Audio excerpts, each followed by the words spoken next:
And welcome to a Sunday evening match. It is Ballard FC against FC Olympia. Your host on the mic tonight, Cole Weaver, alongside Ballard FC legend, USL2 League national champion, Lars Hellerin. It's great to have you up in the booth today, sir. How are we feeling? Feeling good. It's always good to be. We're feeling good. It's always good to be back here watching Ballard FC play, and I'm ecstatic to get us going this evening. Yes, sir. Well, we've got a good match ahead of us tonight, and want to give a very special shout out to Memorial Stadium as we'll be honoring the history and the culture of this historic, fantastic arena for sport, and have some information throughout the rest of the match. But Lars, we've got an interesting matchup tonight to focus a little bit more on the game.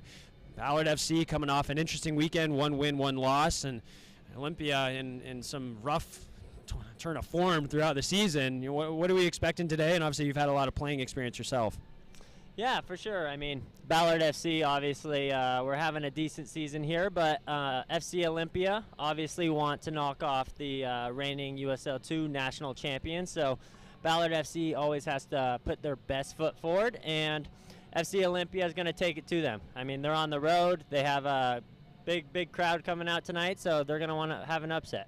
For sure. As we look at kind of some statistics behind Ballard's season so far, still remaining first in the Northwest Division, so on pace to maintain their title defense. They were just on a long road trip, 3 games, which they resulted 2 wins, 1 loss, most recently against PDX, but so many goals to come with a 8-1 victory, tying Ballard's all-time away goal-scoring record, and that was at Lane United. So obviously in good form in front of goal, but obviously that loss will maybe put a little bit of a sour in the taste of James Riley and the Ballard FC team.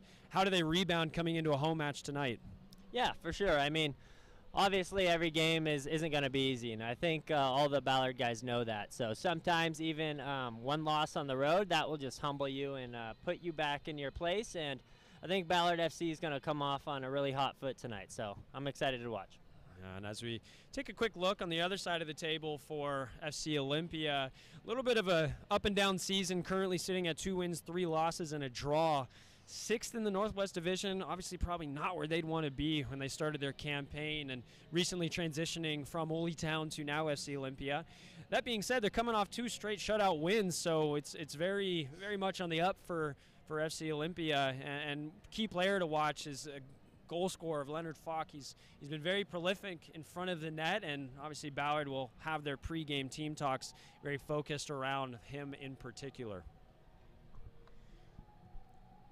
Couple minutes away from kickoff here, about 6 minutes counting down. Want to take a little bit of time here definitely to talk about what to expect in the future and what you can expect from Ballard FC both today and tomorrow. But if you're interested in coming to see the USL League 2 national champions to very much defend their crown in person this summer, you got single match tickets are available for $15. And it's a historic stadium here of Memorial Stadium. Again, we're very much celebrating the history of this amazing field. Single match tickets are available for every single game, including the next match against Tacoma Stars on Saturday the 8th here at Memorial. Kids 5 and under get in for free. You can find tickets or info to purchase at goballardfc.com/tickets. Now, in terms of merchandise, if you want to show your pride for Ballard FC and rep the 2023 USL League 2 national champions in style, you can get yourself some Ballard FC merch or up the bridges wherever you go this summer with an official Ballard FC jersey, shirt, hat, scarf, or jacket. Check out the newest jerseys, the Fire and the Smoke away jerseys, and goalkeeper kit. Lars, I'm wearing one myself right now, so I think they look pretty sleek. But local artists such as Stevie Shao, the kit and scarf that we saw most recently, the nice evergreen color. Also available in the first shoot jacket. So many things for you guys to get, and I'm telling you, I own plenty of them myself, and it's good quality stuff. So check out all these options in person at the Ballard FC tent or online at goballardfc.com/shop. Continuing with some more information for everybody, youth camps. These are amazing opportunities, so make sure you stay on top of these. 2024 youth summer camps available for registration.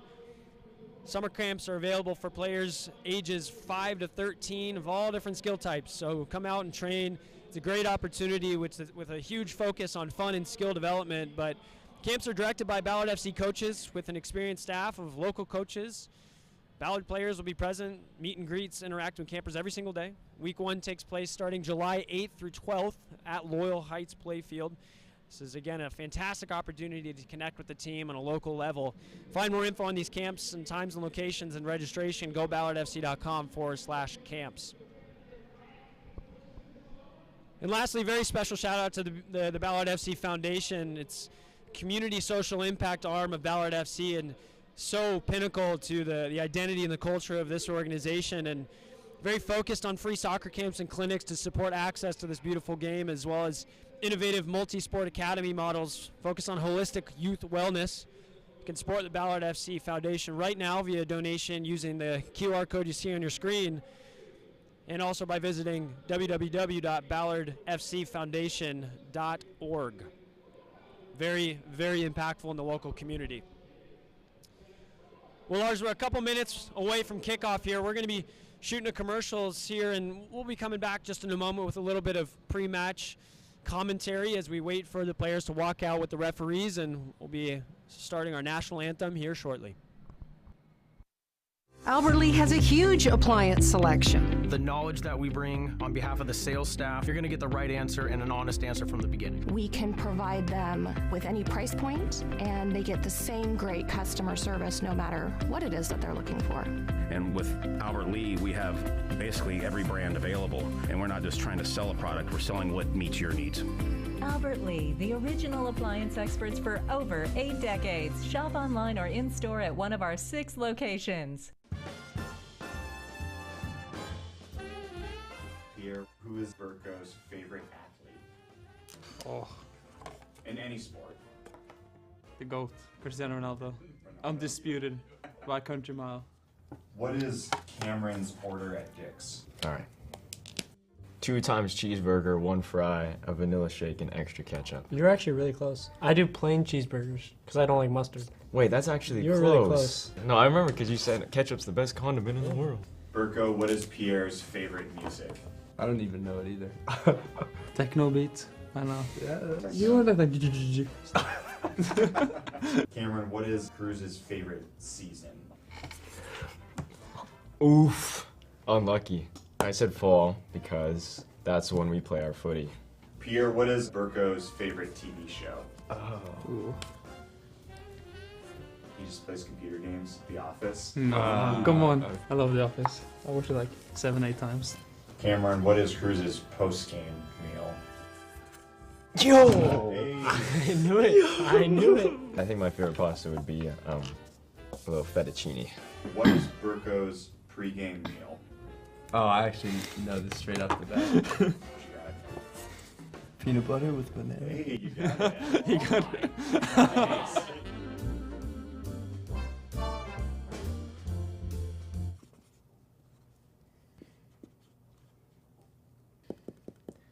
Should I be writing more? Potentially.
For all those willing and able, please remain standing and remove your hats for the rendition of the national anthem of the United States.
And welcome back to Memorial Stadium. Cole Weaver sitting alongside former Ballard FC legendary goalkeeper Lars Hellerin. Lars, we got a match in front of us today. What are you expecting to see from these two teams?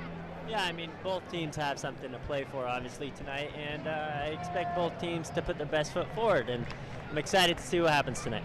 Now we're in the midway point of the season with so much on the line from playoff point of views and club history, and something to be said just for gusto and put yourself out there to make sure that your name is known, as so many of these players are in the development stages of their careers and looking to continue on to the collegiate level and beyond. And the transfer portal being so relevant, and this is such a fantastic platform, as you well know, moving yourself to the next level, as we'll have plenty of opportunity to chat through this game. As if anybody's listening in and is unfamiliar, if you've been living under a rock, Lars Hellerin won USL2 national title with Ballard FC last year. Such a pivotal member, so solid between the sticks, as you and I obviously had a first debut season together and got to know you quite well.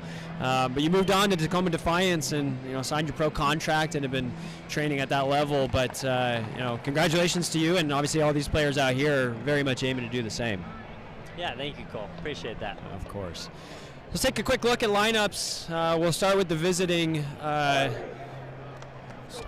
FC Olympian team. So in goal, Jackson Osborne with a back four: Koja Thomas, Nico Witzel, Tanner Dutra, Dane Rogers. Traditional 4-3-3 formation inside the middle: Andre Filibazian, Jack Savitz, and Connor Laffey.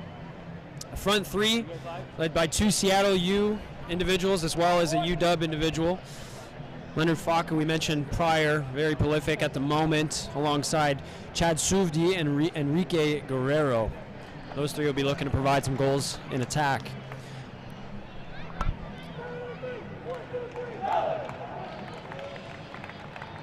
Very quickly to go through Ballard's lineup. In goal, continuing his stint, Charlie Lanfear. The back four, a little bit different this evening, as familiar names are not quite on the team sheet. Luke Hammond at left back, Isaac Ketchum, Damian Alvarez slides into a central position. Kai Briscoe filling in on his right side of the pitch, as we're well accustomed to seeing him. A midfield three of Sean Sant, Juan Alvarez, and Peter Kingston. With a front three is slightly adjusted. Richie Amon on the left side, looking to provide width and pace. On the right side, very familiar Ballard name, Charlie Gaffney, fits into his accustomed right side role. And through the central position, Austin Brummett, very prolific and very well known, obviously, in his time on the collegiate side of things, looking to make an impact tonight.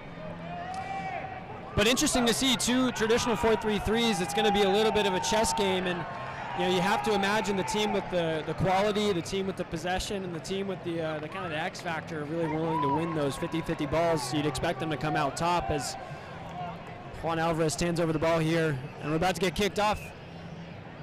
Historic Memorial Stadium, Sunday evening, first of the season.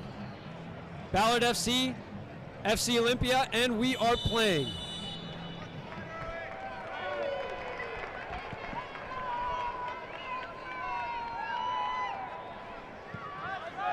Immediately with just a little bit of tactical awareness, Lars, as I'm taking a peek here, seems like the three is willing to drop into more of a 4-5-1 with the three on top of two, but Ballard doing well early in possession here.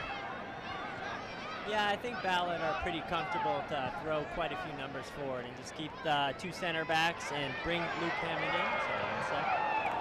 Kai Briscoe unable to get to the end line there, but gives his right wing compatriot Charlie Gaffney a thumbs up, as Ballard intent early on. We'll see how willing FC Olympia are to play out of the back, and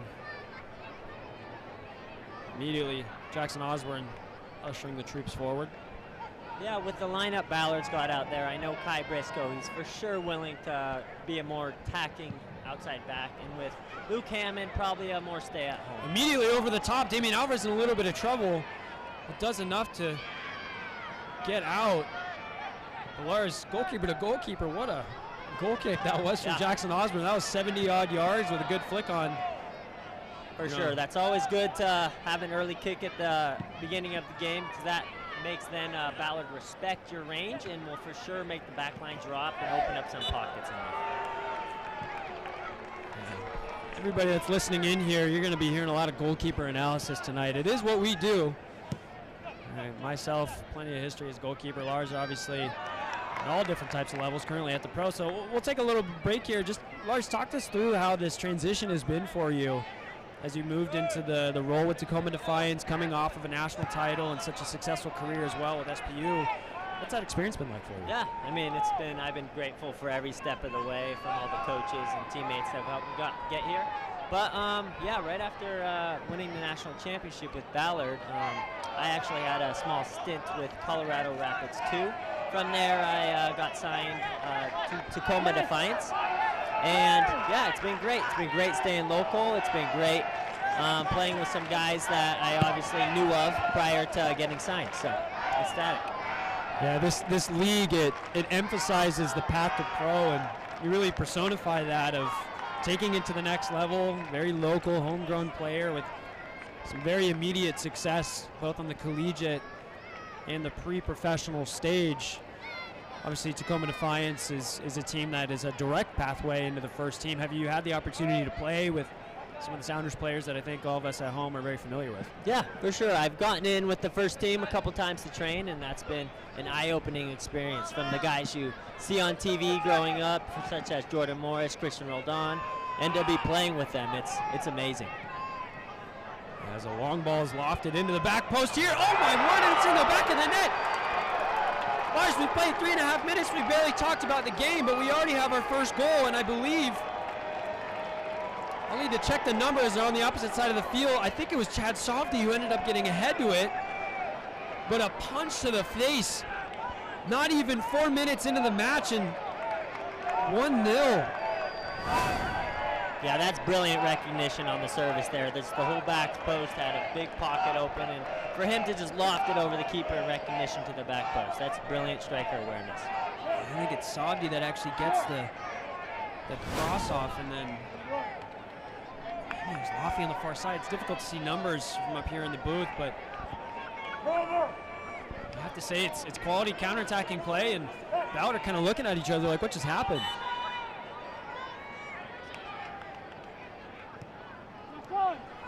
A little bit lackadaisical, not what we've accustomed to expect from this powerhouse of a team, but they've got plenty of time left in the game to turn this around, but not the start they wanted.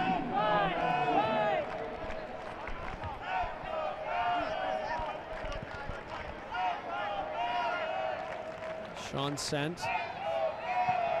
Alvarez to Alvarez. FC Olympia very willing to soak up some pressure here, it looks like, finding their point of confrontation, aiming well into the feet of Brummett. Finds the way back to him somehow, off of Peter Kingston.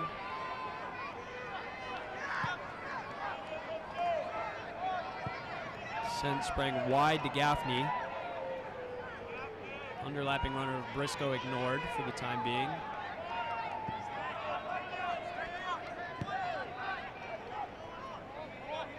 Lars, with your time with Ballard, is this a familiar pattern of play, very possession-oriented, patient build-up? Yeah, for sure. I mean, with the talent and the guys that Ballard gets every summer, I mean, they're individually incredible. So Peter Kingston with a little bit of luck, gets it on his right foot. Firing that ball low to the near post. But Osborne doing well to deflect wide, and that ball looked like it had a little bit of swaz on that, and that's always difficult as a goalkeeper. Peter Kingston electing to go short with Amon. Early once more to Alvarez, back to Peter Kingston. We've seen this move before, not resulting in a goal. Gaffney picks up, double teamed, wins a side of throw. With the likes of Peter Kingston, he could really serve in a ball, so that's something FC Olympia is really going to have to be watchful over the next 90 minutes. They do have some big targets in the back line, very adept at handling some aerial presence, and Ballard doesn't have the same size that we're accustomed to. As we see a long throw by Briscoe, ends up getting a clearance away.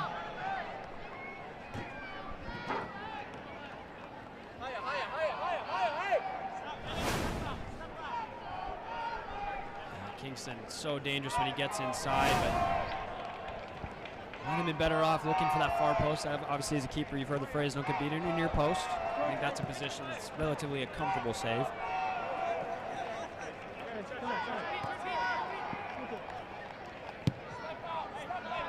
Kingston all the way back to Lanphier.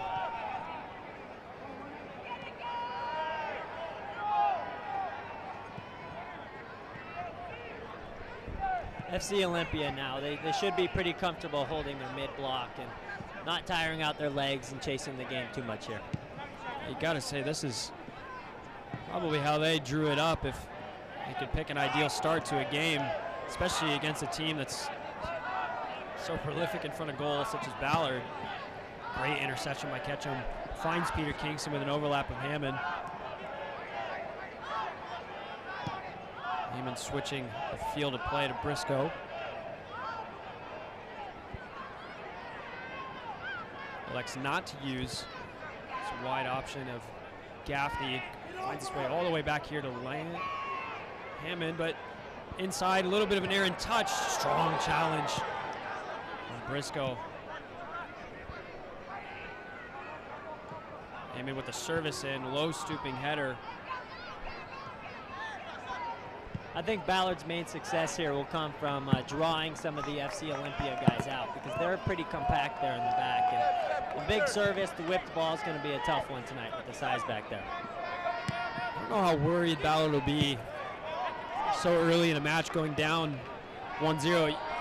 As a team that's usually so accustomed to winning and being dominant in games, there will come those events when you get punched in the face and you have to face a little bit of adversity. But think of the title-winning season that you guys had. You faced so many challenges through that season, and that's what really builds, I think, the backbone of a team, and so necessary to repeat in any circumstance. Yeah, for sure. I mean, every game isn't going to go your way, and you have to be able to battle some adversity here and there. So it's for sure, it'll strengthen them in the long run, but let's see how they can come back or what will happen here tonight. Continuing the patient build-up. Alvarez spraying wide to Gaffney in a little bit of space. Cut out well by Filibosian. Picked up by Brummett. On Alvarez. Long switch of play, well collected by Richie Amen. Takes his man infield. Skips two. Finds the ball in return. Great block by Wiskel. Dangerous dribbling out from the back, but does enough to find the wide side. I believe that's Lenny Falk on his left foot. Early service. Excuse me, this is Lenny Falk on his left foot. Gaffney with a great touch to control. Brummett, not quite the same, but felt like he was fouled, but referee plays on, addresses this situation.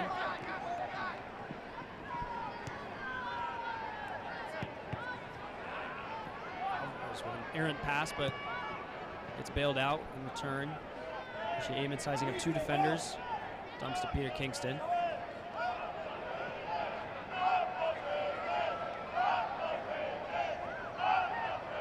Early service left-footed, stooping header by Wiskel. Does enough to get it away, but Ballard go once more. And this time it's Guerrero with the defensive duties.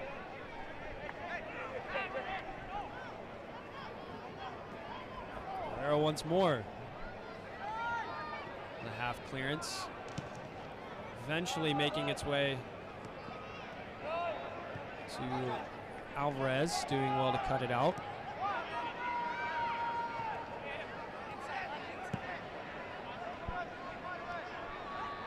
Has to be said, for you'd imagine if FC Olympia are going to sit in this block the entire match, you'd expect Ballard to score a goal or two.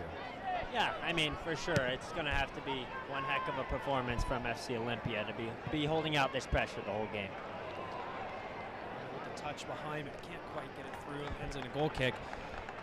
That being said, FC Olympia are coming off of 2 straight shutout wins, as we mentioned pre-game, so they're prepared for a scrappy match and a tooth and nail fight to the end.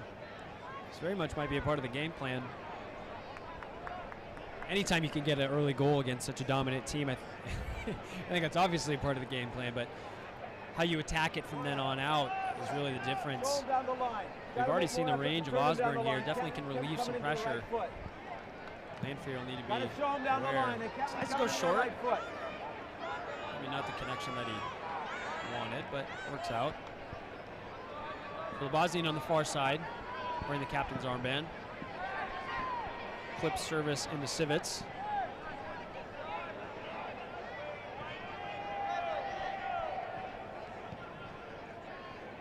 Combination play on the far right side of the field, relieving pressure as Ketchum makes his way forward. Richie Amon skips by a challenge and gets brought down a little bit cynically by Thomas. Referee opting just for a conversation instead of going to the pocket. You'd have to imagine later in the game that would be a pretty surefire yellow, as James Riley's asking that question right now.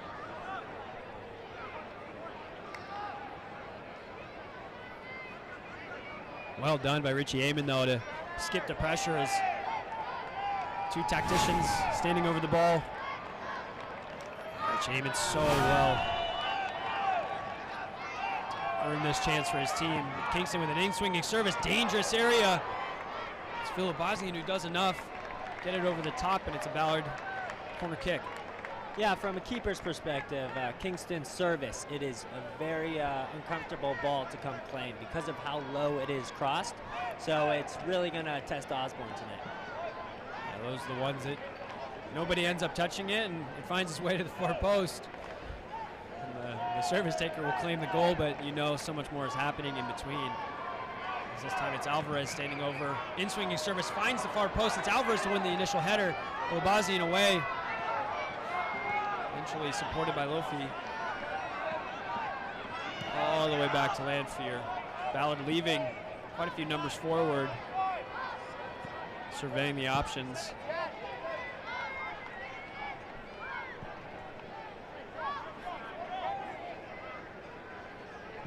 Not what the Ballard FC crowd were expecting on a Sunday afternoon here. Maybe a little bit of Sunday sleepies. Expect a little bit more rowdiness, and I think the Ballard team will have to earn it, to be honest.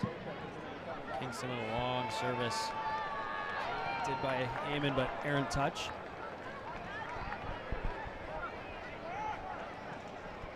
Ball back in play quickly through Alvarez.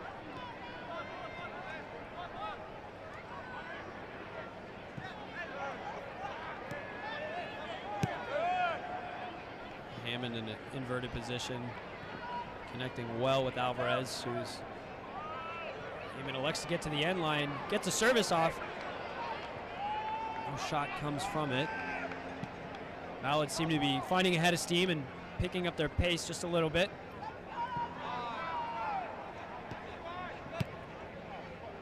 Errant ball by Ketchum, but makes its way back to him.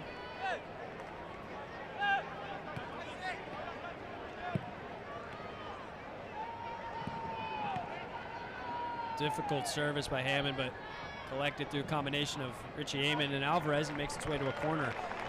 You know, Lars, as a goalkeeper, again, these are difficult games from Charlie Lanfear's perspective, because you know you're going to be in so much possession. You had one opportunity to influence the game, and it was a very well-taken goal at the end. Not much to do, but you got to stay activated, and there's likely to be a couple more breakaway opportunities. Yeah, for sure. These are even the harder nights when your team has the ball most of the time, because it's kind of easy to turn off, and mentally you just have to be engaged the whole time, and then when that opportunity comes, you have to be ready to come up big. So that's what separates the greats from the not so great. Right. So a big part of that's communication, right? Just staying verbally engaged, so that when the physical moments do come, you're activated. And these might be one of those moments. Bosnian in possession. A little bit of a disconnect in communication on the other side of the field, results in a Ballard goal kick. It looks as if FC Olympia is very content to throw their two strikers and winger, just keep them on the far side and have that diagonal ball and win knockdowns. That looks to be their key threat tonight, as I see it. As they win possession here early through Falk. Finds his compatriot, Civets, centrally through the captain for Labassian. Rogers.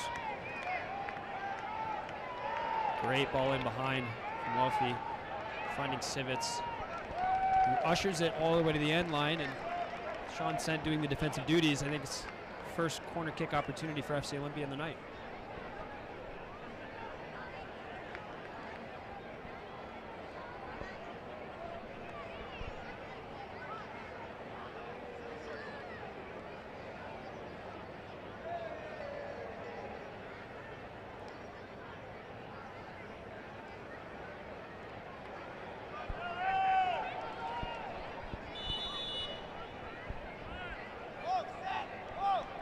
Far side corner, looping service,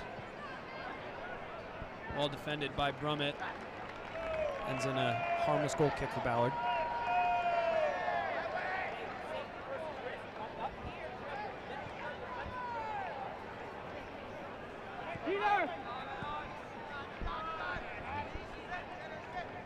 It's been a very different year for Peter Kingston, I'd say. Last year we were so accustomed to seeing him in a wider position. Now we're so accustomed to seeing him in a central position, looking to string together the midfield and the forwards. Obviously, you've had a couple playing years with Peter, both prior to Ballard and during Ballard. Where do you think he's best utilized? Yeah, for sure. I mean, I feel like it also is kind of dependent on the rest of your team. With the likes of Richie and Charlie Gaffney, and as you can see, Kai Briscoe out wide, it looks like Coach Riley is really trying to utilize his pace tonight and keep Kingston on the inside to kind of get knockdowns and serve balls into the back post area there. Obviously, a very versatile player, can play anywhere, and it's always going to be a question of where is he best. I don't think Peter's one to question his direction too much. He just loves playing the game. As we see him now on the ball, under a little bit of pressure, doing just enough to maintain possession under him, and loose touch, cleans up well enough.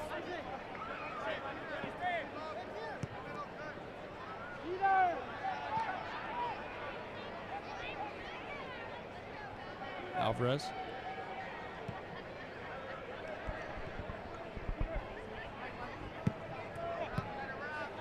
Aiming on the near side.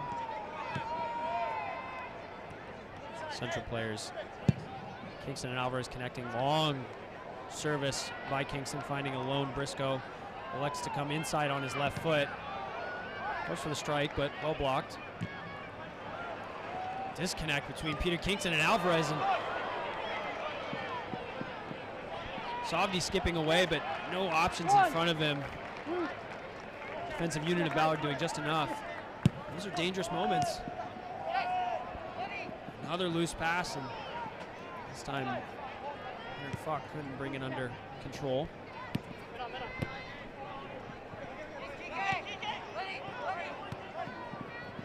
FC Olympia is looking very transitional tonight. I think one thing that would benefit them is if they can retain possession for a little bit to help regroup and just save their legs a little longer.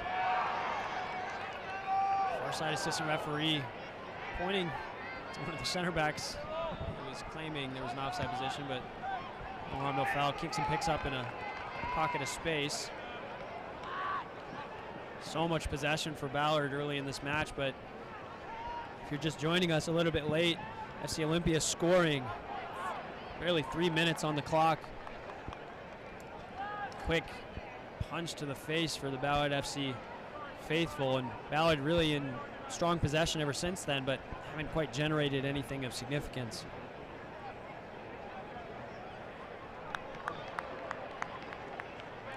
Osborne claiming his case of having a conversation with his defender. Lars, you and I know what he's doing.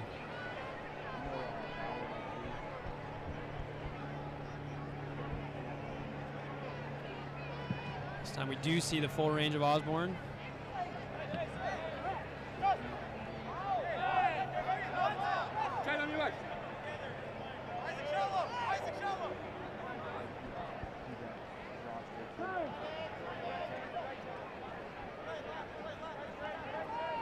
Tense stadium, quiet stadium tonight.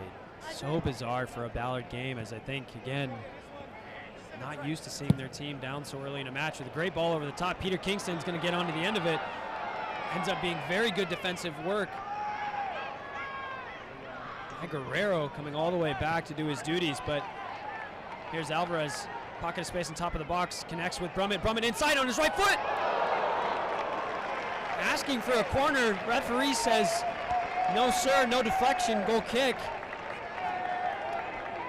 First real spell of creativity on top of and inside the box from Ballard. Alvarez doing well to drive and Brummett doing very well to turn and shoot, but can't quite keep it on frame. Yeah, that's brilliant there from Brummett. He's got to use his size and his frame to post up against those two center backs. So that's what he probably does best there.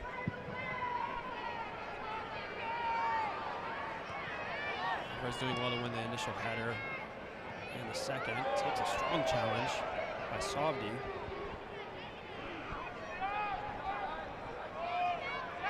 Physical scruff in the central of the court of the field. Savdi doing enough to skip away from 2, but can't skip away from 3. Hammond having to stay alert. Shoulder-to-shoulder challenge. Referee says play on. Savdi picks up the thirds. Gets a service off. Falk can't bring it under touch. Alvarez does. Ball on the feet. Brummett doing enough to maintain. Peter Kingston the other side with Briscoe looking to get on his horse a little bit. Skips in field. Continues his run into space. Defender honors that space. Finds Eamon. Service to the far post. Gaffney rising. Can't direct it onto frame. Difficult as that ball is behind him. Needed another 6 to 12 inches of room to get on top of it. First time in this game we've heard the up the bridge's chances. They're going through waves of possession, waves of momentum, but once more FC Olympia doing enough, and we're going to see, I think this is going to be a very regular theme of today's match. Osborne electing to go long.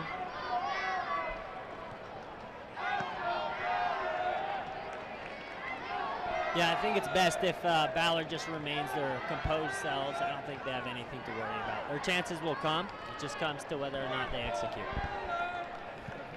Such a difficult topic when you're down in a game. You know probably the better team, but you have to trust your process. Great switch of play from Ketchum. Gaffney finding Alvarez, willing runner in behind. Double team, but winning inside a corner. And you know, this is the Ballard we're accustomed to seeing, high possession-oriented, patient in the build-up, very direct when they get behind the lines. Multiple set-piece goals, both from good offensive efforts as well as defensive mistakes.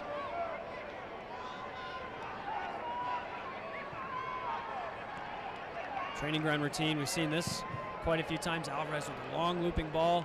Brummett does get to the end of it. Briscoe on the top of the box, first time effort, and we have a goal on the Ballard side of things. The acrobatics are out from Briscoe. What a return! We talked about the willingness to maintain composure, continue doing what they know works. We've seen this exact set-piece routine over and over on both sides of the field. We've highlighted Peter Kingston and Juan Alvarez with the ability to serve a quality ball. Alvarez maybe not his best service, but credit to Brummett for rising and putting the ball back in the danger zone, but Kai Briscoe with a dagger to the near post, if we watch the replay here. Connects so sweetly, keeps the ball low, so difficult for a goalkeeper as that ball bounces in front of him. 1-1. Yeah, I actually love that ball by Damian Alvarez because he recognized they were up a man or two on that back post, so he saw the numbers superiority. So that's brilliant recognition there by Damian Alvarez. I think that's the energy that Ballard needed in this game. Early ball over the top. Damian Alvarez on the defensive duties. Leonard Falk with 3, but goal scorer Kai Briscoe. Tigerish in his defensive efforts. Civits battling on the far side, probably looking to win a corner, but can't quite do so. Ends up tripping. Ball stays in play. To my surprise, Alvarez can't quite clear. Savdi trying to get a service in, can't do enough, and Hammond says anywhere will do. 25 minutes played.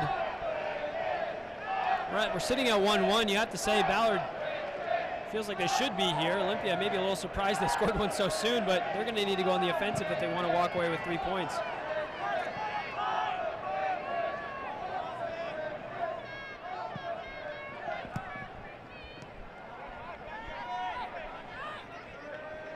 Philibasian. Falk on the half turn, gets a shot away. Results in nothing. I want to single out Brummett for a moment just because he's been such an aerial presence this whole season. I have to say, he's not a huge guy. I mean, we're so accustomed to Stas Korzenowski, who obviously, or an Alex Mejia, who's on the bench for Ballard tonight, has that large physical presence, but Brummett not so much, but he really can get up, and he's won most of the header 50-50 opportunities that have come his way. Yeah, I think Brummett's been playing pretty well here. He's checked down between the lines quite a few times, and he's really relieved quite a bit of pressure there for Ballard FC, so got to give it to him. It's an important role for a lone striker, and you're by yourself quite a bit, and I think this is the difference between a lot of the great teams versus the average teams. When a striker has the ability to allow play to evolve around him, build from the possession, and then really take advantage of the opportunities when they come about. That's what makes a good team great. Even as you watch Brummett there, just sitting between the two center backs, he's occupying both of them, and that relieves a lot of the man-to-man orientation on the field. So he's helping out his teammates quite a bit there. Alvarez all the way back to Lanphier. Smart clipped first-time service. Difficult ball to handle from Hammond.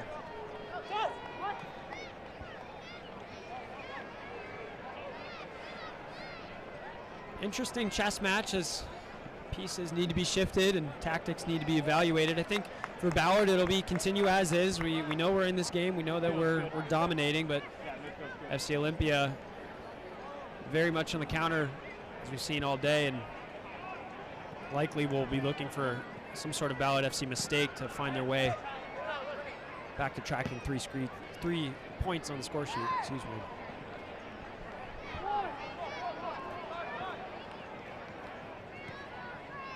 Yeah, both teams have been relatively pretty disciplined, and the keepers haven't had to come up too big too many times, so it'll just come down to whoever blinks first. Good passage of play. Richie Amon finding Brummett. Great ball back into Amon to the byline. Left-footed, can't get the purchase. Ends up being an easy collection for Osborne, but those are the patterns of play Ballard want to see the most. Brummett received the ball in front of the back line, facing goal instead of his back to goal, which I think was a big differentiator there, allowing the play to develop. Direct ball clipped harmlessly through to Alvarez. As we once more see the 4-2-3-1 block that FC Olympia is so willing to sit in. Ballard very adept at playing out of possession. These are the danger zones, though, as Damien Alvarez with an errant pass picked up Philibasian. Can't find a forward pass soon enough, and Ballard get back in their shape. But ball over the top, and Civitz is in plenty of space, forcing Ketchum to relieve his center back position and come out wide. Making its way to Sovdi on top of the box, but top-down defending by Kingston and Amon, doing well to retrieve possession. 3 players committed to Kingston. Alvarez finding Amon, who's got plenty of space to burn. Referee, Amon is in. He's actually received the ball back in plenty of space. We've got chaos. Richie Amon makes his way into the box, falls to Gaffney. Juan Alvarez on his left foot, 4 defenders in front of him. Maintains his composure, but can't find Sean Sent. Richie Amon was furious with center referee for a no call, as well as the Ballard bench and Ballard reserves. I think most of the crowd was. Ended up being surprised to see the ball back to his feet. Flashpoint, 31 minutes played. Ballard continued the pursuit.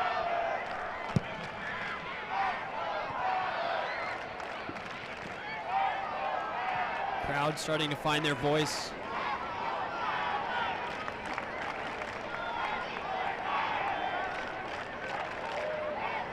Lars, how does it feel looking over to the Bridgekeeper faithful section, seeing Norwegian flag hung proudly, as you obviously have the family histories. We'll come back to that in a second, Lars. Sorry, non-stop action.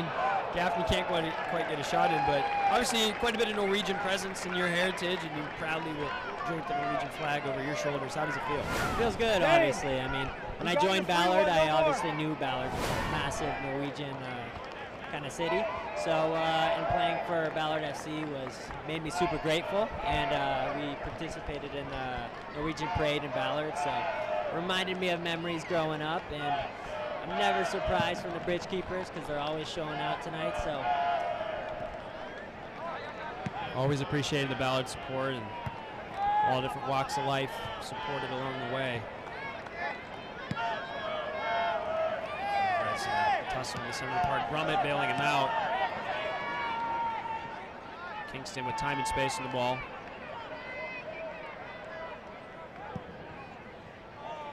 Briscoe with a indecisive pass. Same can be said of Guerrero. As Amon sizes him up, makes his way into the box, into that byline, left-footed. Fires past the far post. Pressure is building on the back line of FC Olympia. Have to be wondering how long they can maintain. As we see Osborne already playing the time tactics. FC Olympia for sure have their hands full with Charlie Gaffney and Richie. I mean, they're two incredibly fast people, and I know for sure I would not want to be out there defending them. It's going to be an all hands on deck environment for FC Olympia. But the same can be said for Ballard. They defend in numbers, and they rarely leave players forward. It's mostly a counterattacking opportunity, as we're seeing Gaffney break away in space. Well defended on the far side. Yeah, FC Olympia are for sure comfortable leaving their target 9 up there. So whenever transitional moments happen, Ballard FC have to be on their front of their toes, because FC Olympia will always have a threat. Falk doing everything he can. A little bit of the dark arts. Cleaned up by Thomas, only for a throw.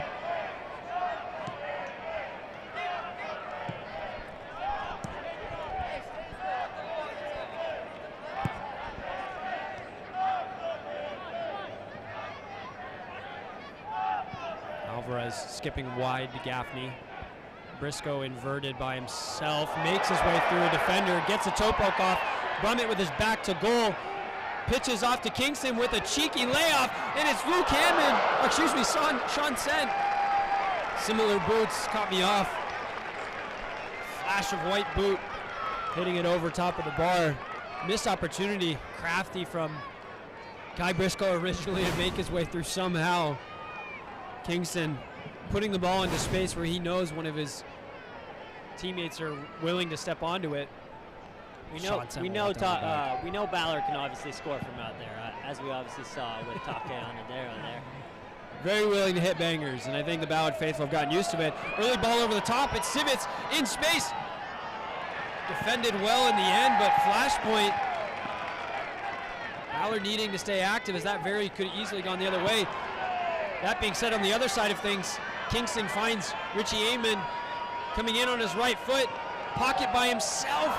Another shot blasted over the top as Rabbits go running in the bushes. Back and forth action we've got here. Ballard needing to be careful, but FC Olympia all the same as space opens up. Kingston easily finding Amon. From a goalkeeper's communication point of view, you'd have to be telling your right back Thomas, do not let him inside. A player like Richie Amon will blow past you.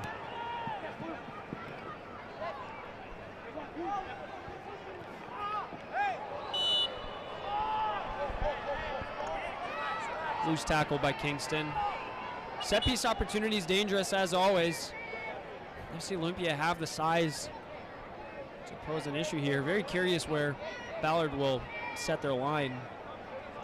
Lars, I have my opinions, but what's your opinion on a position that you would set your back line in the circumstance? Do you leave them higher? Do you leave them lower? What do you prefer? For me personally, I like to kind of have a high line because I tend to play a little more aggressive in my starting position. So I think 2 or 3 yards higher than that would have been just perfect for me. Yeah, as we see, Lanford ends up collecting fairly easily, but that's the reason why, giving him time and space to do so. Alvarez breaking away from the throw, has the legs to get past him, has a willing runner of Gaffney. Can't connect. And immediately FC Olympia looking to go the other direction, but combination of Hammond and Ketchum doing enough. Brilliant recognition there by Lanford. He saw the breakaway, so he took advantage of that. Kingston on his right foot. What a save! Fantastic work from Jackson Osborne. That was going in the far post, no doubt, from Peter Kingston. Extends fully horizontal, pushes the top hand to get just enough and pushes it off of the post. He'll be wanting to see that replay once more. My word, that's a great save, Lars. Wow, that was picture perfect, and I'm sure he's looking forward to watching that one back. Those are the camera moments where you're not doing it for the camera, you're doing it to save a sure goal. Danger's not over, though. Eamon elects to drive to the end line. Very good defending in the end. Rogers ushering the ball out of play.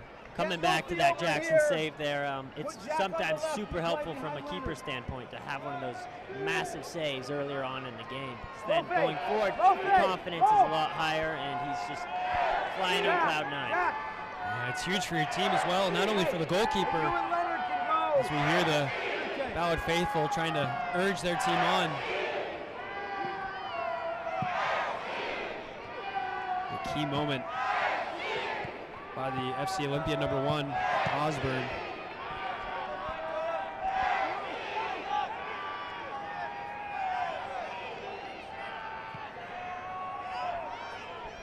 Ballard will continue to push on, maintaining their possession. Sean Sent coming deep, allowing both Kai Briscoe and Luke Hammond to venture their way forward. Kai Briscoe's in acres of space. The question is, are they able to find him quickly enough? They elect to go through. Alvarez does make its way to Briscoe. Gaffney getting himself back on side. Early service. No one dangerous in the box, but Osborne lost his feet just for a moment. Maintains possession of the ball. Very athletic keeper, Jackson is. UW goalkeeper, as you were mentioning, Lars, ended up transferring.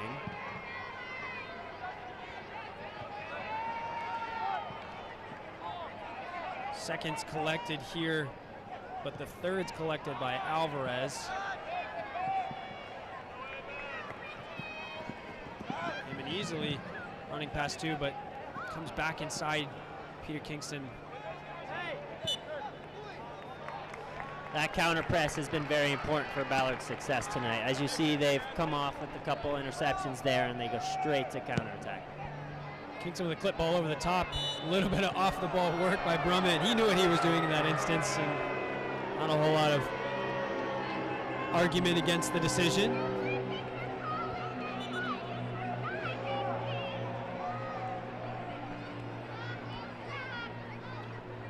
.40 minutes on the clock, 1-1. It's a position that I think FC Olympia would probably be okay with at this point in their season. Ballard not so much, coming off of a surprise loss against PDX. Briscoe bouncing his way forward, pace for days. Ends up being very good defensive work.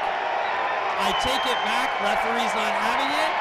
Free kick on top of, just outside the box, I believe. No penalty kick being awarded. Kai Briscoe has such an engine and will motor on until he's at the byline.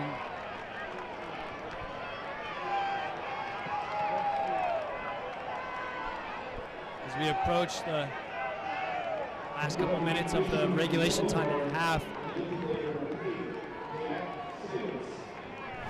Jack Sivet's the one receiving the yellow, number 8 on top of the box. Have to be a challenge he needed to make.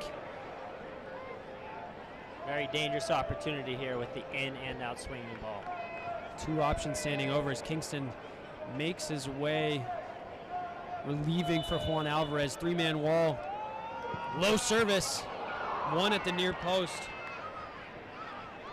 by Thomas.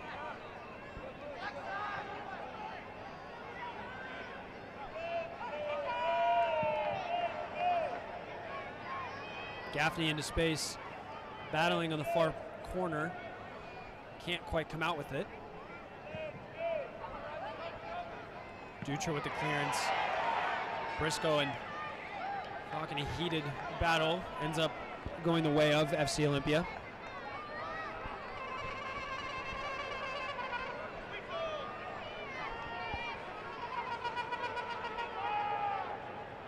Vuvuzelas have made their appearance. That's probably Mejia's dad. Free kick on top of the box for a shoulder barge. This has been an interesting half, Lars.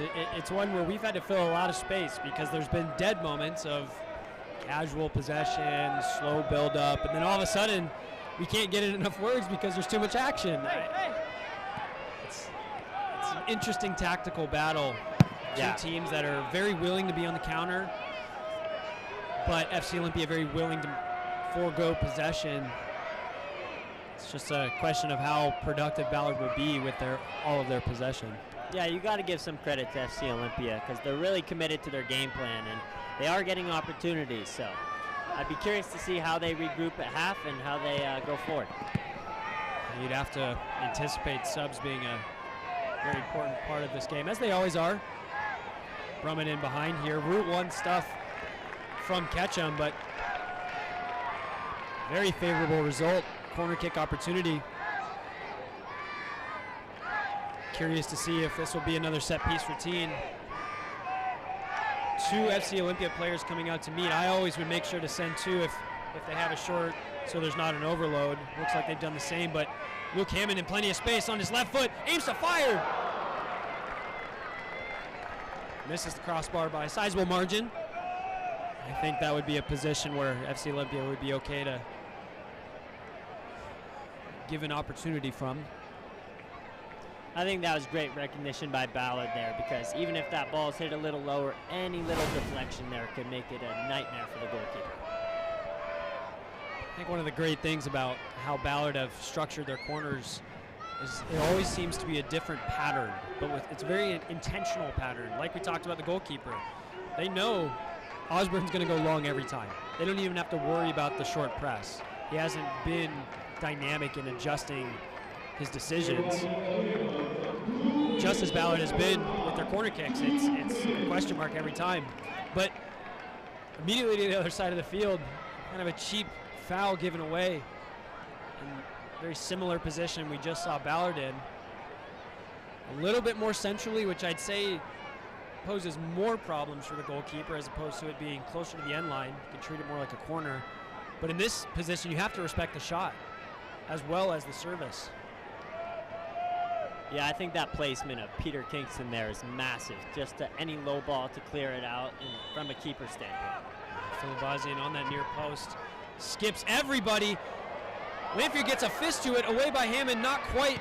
Falls to Falk, and it ends up resulting to nothing. That could have been so dangerous.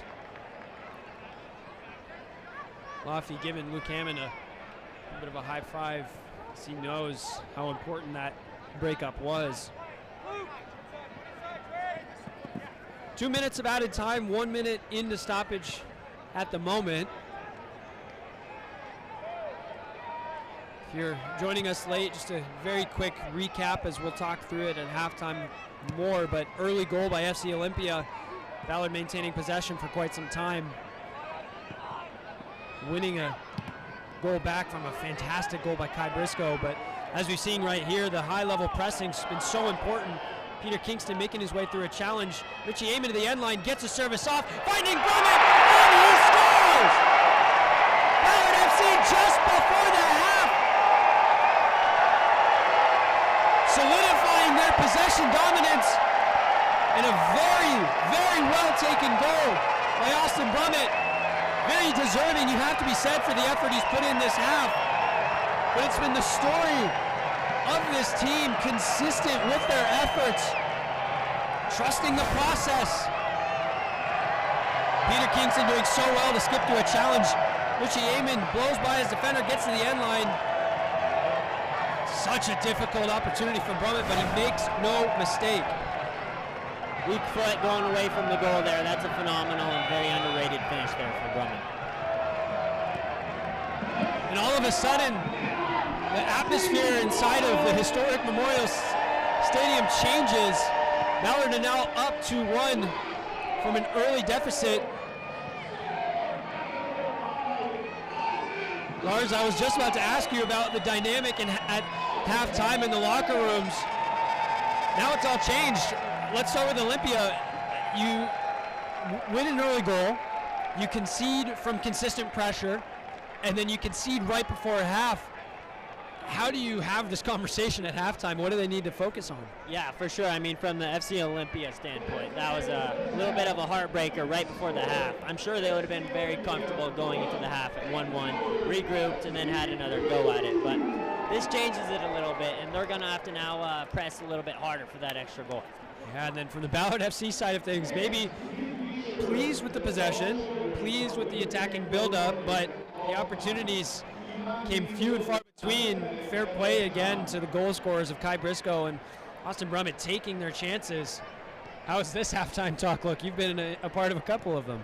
Yeah, no, for sure. I'm fairly confident Ballard's just going to focus on the positives. I think they all know the threat FC Olympia poses, so I think the positives will be the biggest part, and just to know that they can't turn off, and if they get one more, this game is a totally different game. So they're going to for sure come out flying and pressing for that one more. Well, we're excited to see the next 45 as the stands empty, making their way to the concessions. Cole Weaver sitting alongside Lars Hellerin at the end of the 45 minutes here on a Sunday afternoon. It's FC Olympia 1, Ballard FC 2.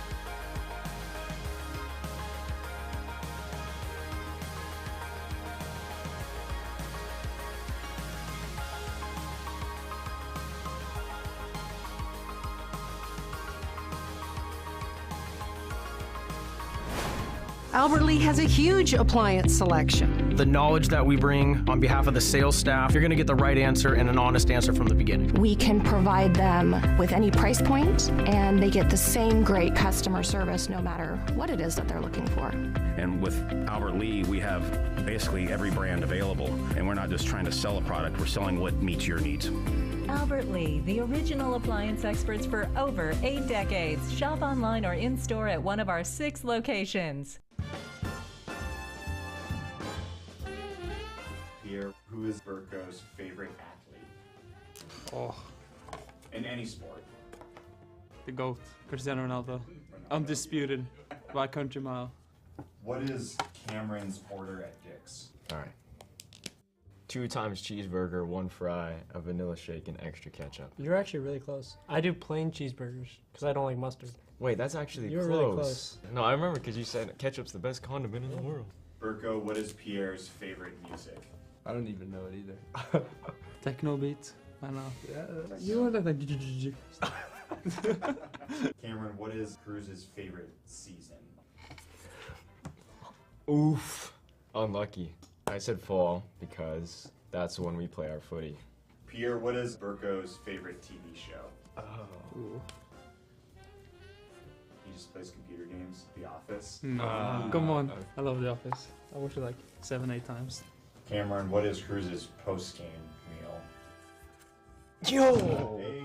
I knew it. I knew it. I think my favorite pasta would be a little fettuccine. What is Burko's pre-game meal? Oh, I actually know this straight off the bat. Peanut butter with banana. Hey, you got it. You got it. Nice.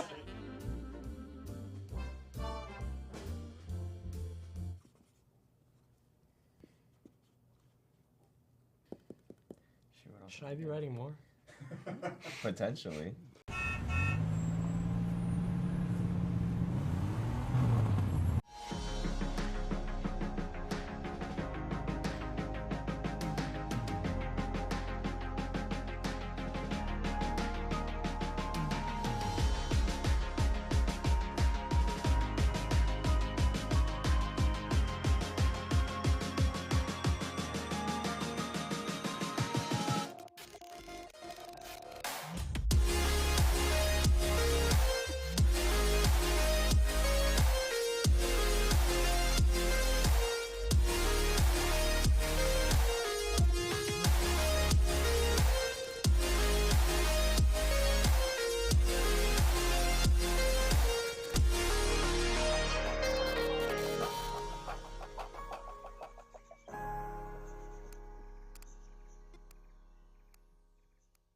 We've been here since 1939. Who can say that?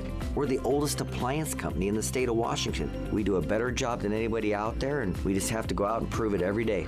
Albert Lee, the original appliance experts for over 8 decades.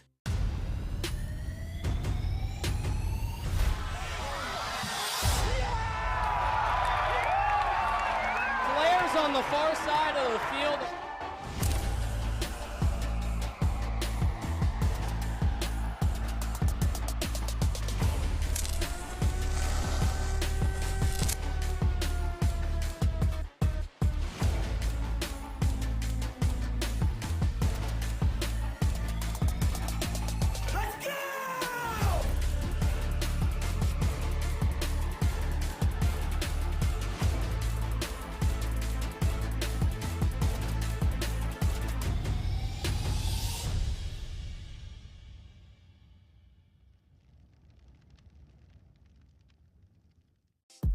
Art is a celebration of our world and a crucial way to capture the stories and images around us.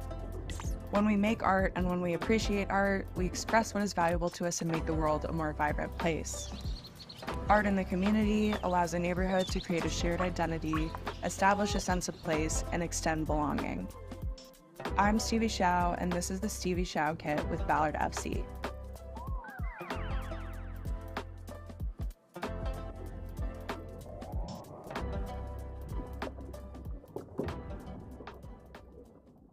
There's nothing quite like an Albert Lee appliance showroom. We're part of the community, and we carry over 90 brands and 11 exclusive brands you'll only find at Albert Lee. We're the most beautiful showrooms in the area. We've got the best salespeople, and yet we're still one of the best price points in the industry. We are a family. We take care of each other like family, and we take care of the customers like family. Albert Lee, the original appliance experts for over 8 decades.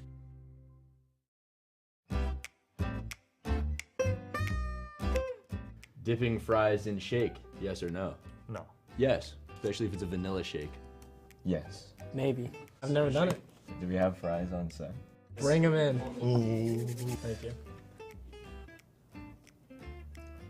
It's a little soggy, but it's good. It's good, huh? I don't think I'd take it over ketchup, though. Messi or Ronaldo? Leo, it's my namesake, so. No, Ronaldo. Ooh. Messi. You gotta say that, you're lefty. Well, what do you think? Messi. Beyonce or Taylor Swift? I'll say Beyonce. Taylor Swift is so much better. Fries before or after the burger? During the same time. You should be alternating bites. During. During. Yeah, I go like half burger, fries, other half. No, definitely fries first, otherwise they get cold and it's bad. I think I'll go after. Like, you eat the burger, and then you take the fry and dip it in the shake. Alright, man. And penalty kick shootout, first or fifth? Probably 11th for me.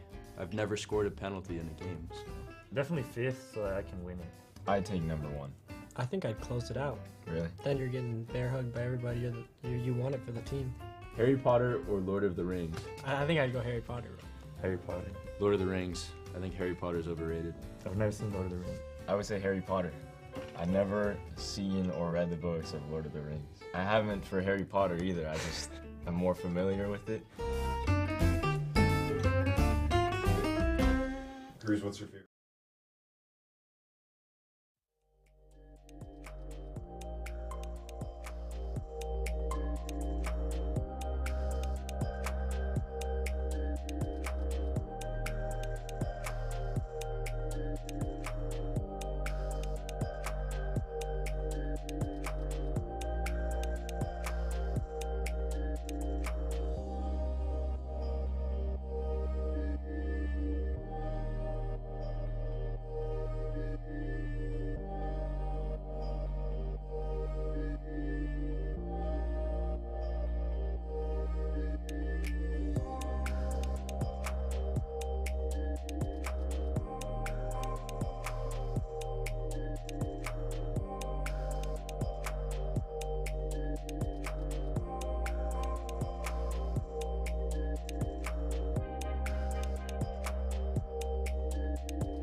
And welcome back, Memorial Stadium.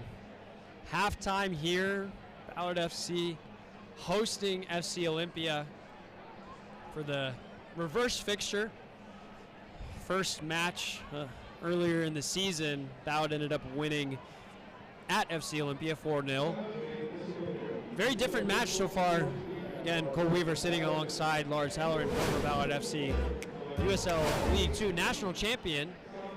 But it's been an intriguing first 45.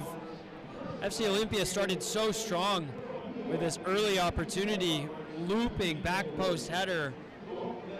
Really punched Ballard in the face. Not even 4 minutes onto the clock, but it was really all Ballard from then on. Peter Kingston with a early opportunity, good save, Osborne to his near post, but it really all came from here when Juan Alvarez, this long looping ball, Austin Brummett doing so well to bring it back into the danger zone, but Kai Briscoe buries it, keeping it low. So difficult for a goalkeeper when the ball's bouncing in front of you, and really showed us the athletic acrobatics. Well deserved. Kai Briscoe gets himself on the score sheet. Seemed like we would be ending at a 1-1 half, but ends up late into the half. As we'll see here in a second, so many flurry of chances. We're seeing the highlight reel compilation of Luke Hammond, Richie Amon, Charlie Gaffney, but really all came from this passage of play. Peter Kingston skipping a challenge. Richie Amon doing what he's done all game, but Brummett finding himself in a pocket of space. Such a difficult finish, as we talked about earlier on. Lars, that's such a quality goal. And you have to be said, Ballard are well deserving of this 2-1 halftime lead, but what do they need to do to really solidify these 3 points going into the second half?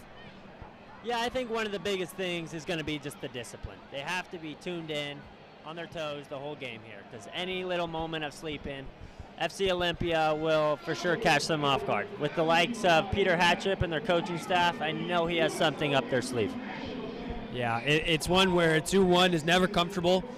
We're already seeing the FC Olympia starting 11 out on the field ready to get going, so clearly a short halftime talk. We know James Riley likes his tactics, and he's a very level-headed coach, so likely it was a conversation of continue what we're doing, know that we're in control, we just need to stay disciplined, as you're mentioning, Lars, to really solidify this game. We'll see what halftime substitutions might come our way, but want to remind everybody of a couple key pieces, starting with the youth camps that Ballard are providing through the summer here, now available for registration. Soccer camps for players ages 5 to 13, any skill type. Right? You don't need to be amazing at this sport. It all starts somewhere. Key focus on fun and skill development, and they're directed and hosted by Ballard FC coaches, with Ballard FC players present to meet and greet, interact with campers every single day. So these are awesome opportunities. Week 1 takes place July 8th through 12th at Loyal Heights Playfield.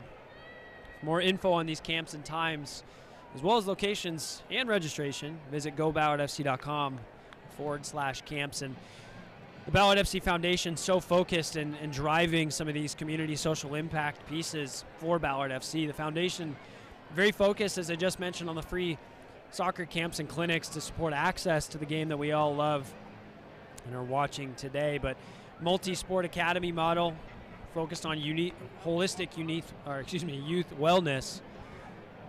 Very much support the Ballard FC Foundation now with a donation using the QR code on your screen, or by visiting www.ballardfcfoundation.org.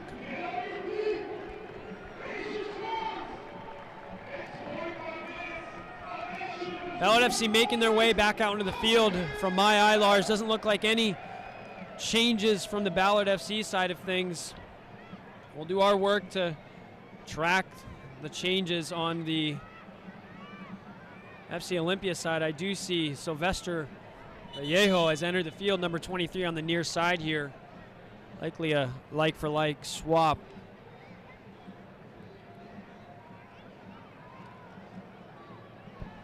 I'm curious then of what changes are formational or tactical that we'll see from here, this FC Olympia side, as they try to press forward for that one goal. Yeah, throughout the first half, we've gotten accustomed to the shape that FC Olympia has sat into of essentially a 4-2-3-1 with two holding 6/8s, willing to go up and down, but more so focused on the defensive side. We'll see if there's been any more emphasis on attack as we begin the second 45.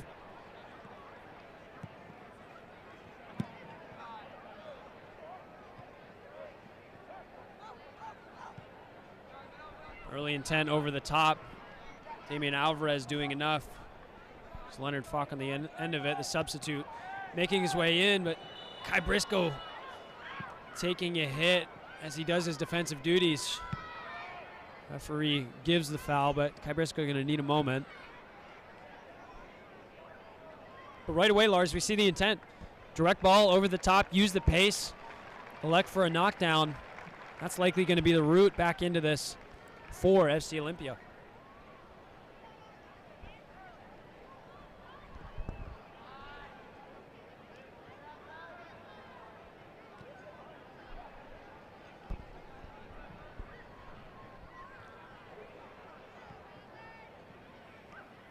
Bouncing ball on the far side of the pitch. Ends up making its way to Rogers. Kingston, Hammond, Ketchum.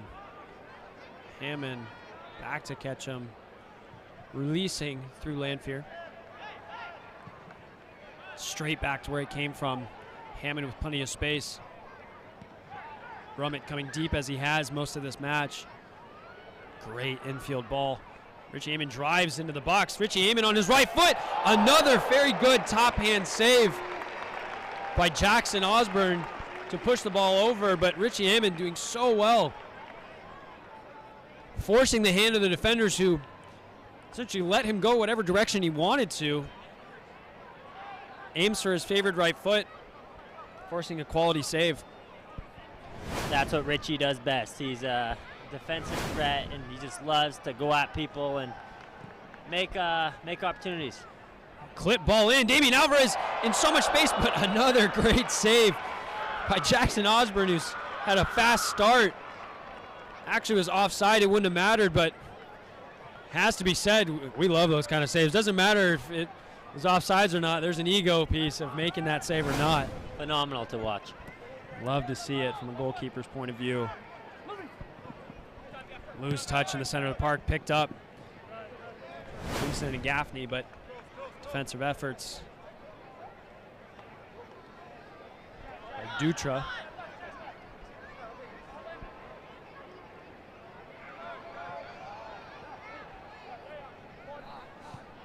So it kind of looks like FC Olympia has more of a back three, and that's going to be ask the wing backs to have a lot of running to track Gaffney and Richie back there. With the intent on a back three, obviously it's focused on utilizing the width of the field, and I think one of the key differentiators that FC Olympia, in my opinion, should be focusing on is giving their forward, Leonard Falk, some support, as he's been a lone man most of this half.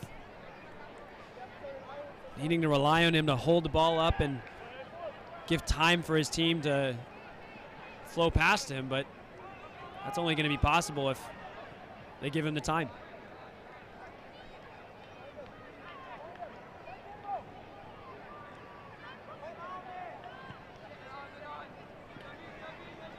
Alvarez. Skipping a line, finding Ketchum. Luke Hammond with the run over the top. Brilliant touch from Brummett, finding Richie Amon into Peter Kingston. Great first time ball in. Alvarez gets enough to get around Jackson. Can't quite keep his composure and his feet. Bounces around, finds his way to Gaffney, gets a service off. Ends up being an easy collection for Osborne. But that's the pace of play that Ballard play at. Quick 1-2s in and out of pressure. Unlucky by Alvarez not to have more sure footing in an empty net. Great turn by Peter Kingston. Finding the speedster, Amon on the far side, double teamed. Rogers. With FC Olympia being so direct. Sorry. Hold on. Richie Amon, some fantastic feet. Ends up dumping the ball to Kai Briscoe. Near side to Gaffney. In swinging service to the far post. Almost a handball by Rogers, but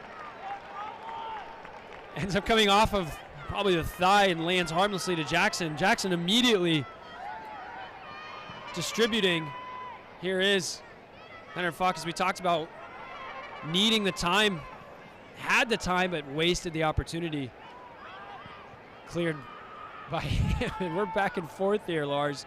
We'll come to your comment in a moment, if we have a moment. Hard challenge in by Richie Amon. Peter Kingston collects, surveys his options, comes out to Juan Alvarez, drives into the heart of the SC Olympia midfield. And I think we have a moment. Lars, your comment. With FC Olympia being so direct here, I'm curious if this is the type of game you miss Leo Burnley and Christian Engman with their massive size and just presence in the back. Obviously, you're very familiar playing with those two, is so key in the title-winning season. As this ball sails all the way over. Gaffney doing enough to keep it in play, but forgoes possession. And these are the moments where you have to say Olympia really need to take advantage of. Chad Sovdi on an island, can't quite maintain. But to your point, I think Ketchum and Alvarez have done quite a good job tonight, but they haven't had much to do. There's been a couple balls over the top that they had to be smart about. Come back in a moment again. Richie Amon, constant threat to the near post. Much needed touch by Osborne to push it wide. But Lars, every single time Richie Amon gets the ball, he is nothing but a menace to the back line. You have to say, from a Ballard point of view, keep feeding him. Yeah, he for sure has the hot foot, and you got to play with whoever has the hot foot. So for sure, a tactical, smart move there. Familiar corner kick setup. 2 standing over. Juan Alvarez, corner of the box, but this time, route 1 service from Peter Kingston. Makes its way to Damian Alvarez. Brummett with a free header, but can't generate any purchase. Harmlessly into the hands of Osborne.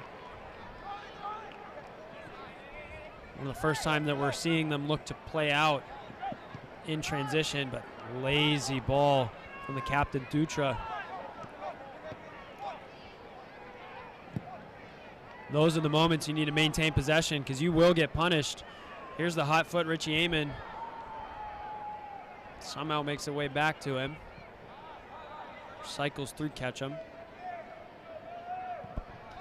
Yeah, I think as much as Ballard's pressing for that extra goal, I think they got to keep their patience. I mean, they do have the, they do have the advantage here, so they just got to play smart and keep the ball and obviously take advantage of it when you have a chance. I think what Ballard's done so well through this season is what we're seeing right now. They're willing to press high up the field and give no space for opposing teams to build any quality possession. As we're seeing that earlier save by Jackson with the offside Alvarez, but we love a good save, don't we, Lars?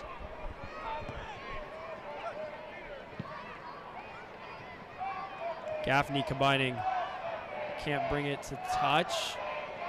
A little bit of bumblebee soccer in the center of the park, calmed down by Peter Kingston.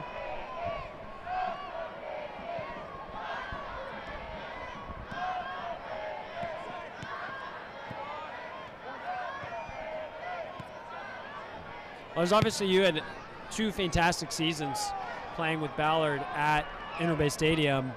The transition here is Interbay is under some construction. I'm going to ask my question again in a moment as Richie Amon's on the ball, and we know to watch closely as he drives to the byline, beating a defender. Pulled back service, can't quite find a target.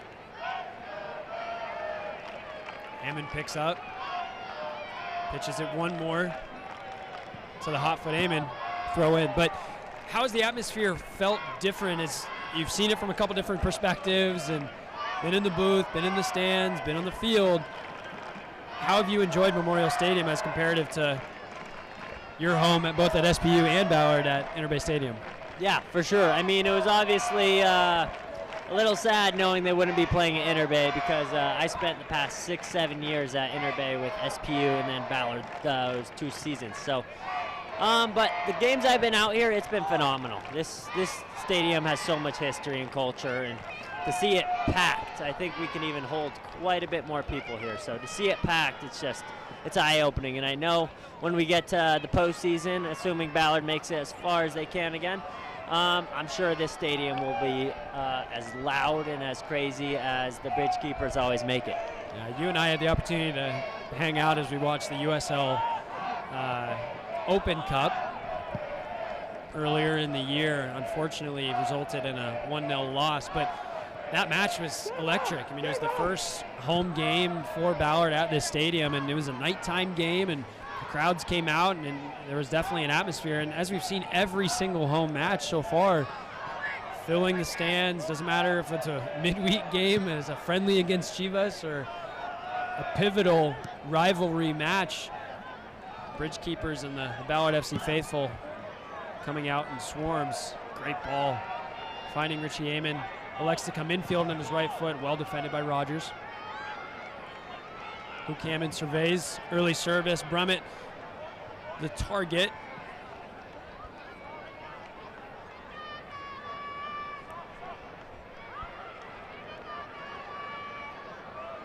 Briscoe involved.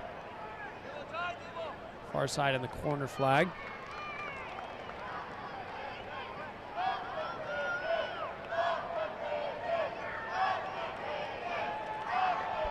Just looking at Ballard's defensive structure, they don't really have Sean Sent moving too far forward. They need that protection net right in front of the two center backs for the quick transition, so that's a smart move there. This is a long looping ball by Briscoe. Doesn't find anticipated target.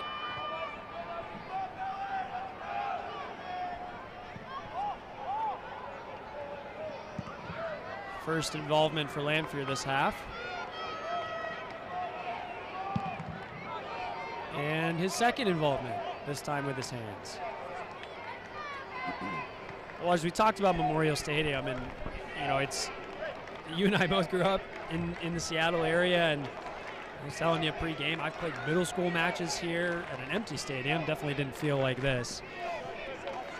But Memorial Stadium is actually planning a renovation to undergo expected completion by 2027. We know how construction is in the Seattle area, but we'd very much hope for it to be completed then. Turf renovations, covered stands. The plan is also to preserve the historic memorial wall, which was originally created to honor the Seattle students' lives that were lost tragically in World War II. So there's so much about this field that the city really embodies. Oh, that's such a good ball. And to Brummett, plenty of space by himself, and Brummett makes no mistake. Turning the defense into attack.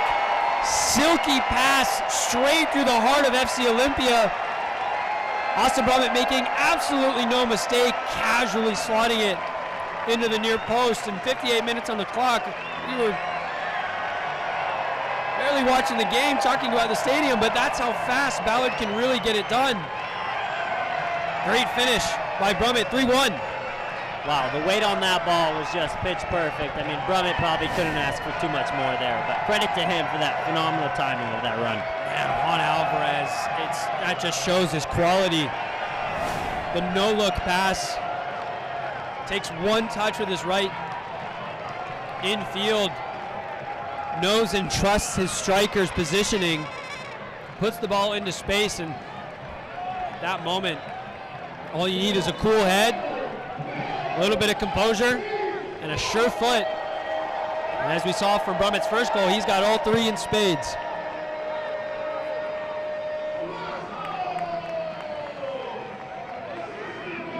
(3-1) with about 30 minutes left to play. You have to say, Lars, this is going to be a big hill to climb for Olympia. Another ball coming over the top, this time Gaffney, the receiver, doing well to maintain possession. Brummett can't quite do the same.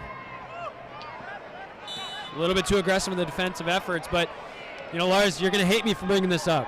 And I knew, or you probably knew that I was going to bring it up at some point, but the history between these teams, it has to be said, there's been drama before, so I'm not ruling anything out, but maybe walk me through the mind of the goalkeeper that was, I'd say, probably unfortunate to be on the field that day when Olympia made their way back from a deficit with a red card to score a late game winner. Is that on the mind of any of the Ballard players right now, or are we just making things up here in the booth? No, I mean, for sure, I remember that day very well, and it was very frustrating, and it was actually our only loss last season. So that one for sure stayed in the brain a little bit, and I know there's a little bit of hardships from the Ballard players, but I'm not sure how many returners from this FC Olympia side there are, but with no doubt, I guarantee they are keeping that in mind for some of those guys, because I remember that day, I remember the locker room. It's very frustrating, and it's for sure something on their mind. Yeah, and you mentioned the teams look very different. I mean, for Ballard, there's only a handful of returners from that game. Peter Kingston, Damian Alvarez, Kai Briscoe on the ball with the armband, Charlie Gaffney. But other than that, you know, the rest of the team is rather new, and as you correctly mentioned, FC Olympia, a new-looking squad as well. History is history, but players' experience is really above all else. With new individuals such as Juan Alvarez in the ball. Gaffney with a great ball again, just behind Brummett, who's sitting on a hat trick.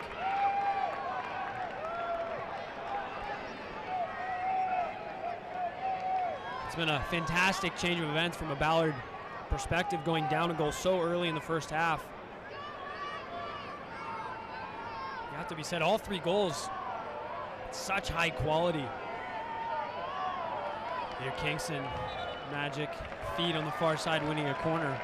Yeah, Ballard started this half brilliantly. I'm sure this is just as what James Riley has expected here. And they can't turn off, though. It's still somewhat close of a game, so here we go. Peter Kingston corner. Richie Amon driving initially. Alvarez low service on his left foot, falls to Richie Amon. Goes on his right foot. Simple collection in the end by Osborne.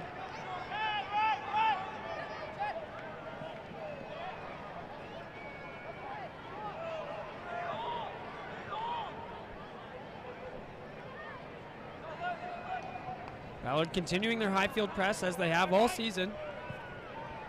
You know how well it works. Curious to see how willing Olympia are to play out. And I think that answers my question as they go room 1. Just looking down at the bench, I can see Alex Mejia down there, a.k.a. El Tigre. I'm curious, Cole, if you think we'll see an El Tigre appearance tonight. I think it's due. We don't have a Danny Burko on the bench tonight. For various personal reasons. Richie Amon has been so good this whole game. You have to say he's deserving of a goal. Brummett's trying to give it to him. Juan Alvarez picks up, surveying his options. Classy 1-2 in between defenders, clipped on the way through. Referee pointing just outside the box. It's not a penalty kick, it's a free kick. And from my eyes, I'd love to see a replay. I'm curious to see how close this actually is to the line, but Juan Alvarez, fancy feet, dancing his way through. My initial thought there was a penalty, but I guess we'll see on the replay here. Either way, this is going to be such a dangerous moment for FC Olympia. I need to rewind just a little bit further. Alvarez. Yeah, I think the referee spotted it quite well, actually. Alvarez falls into the box.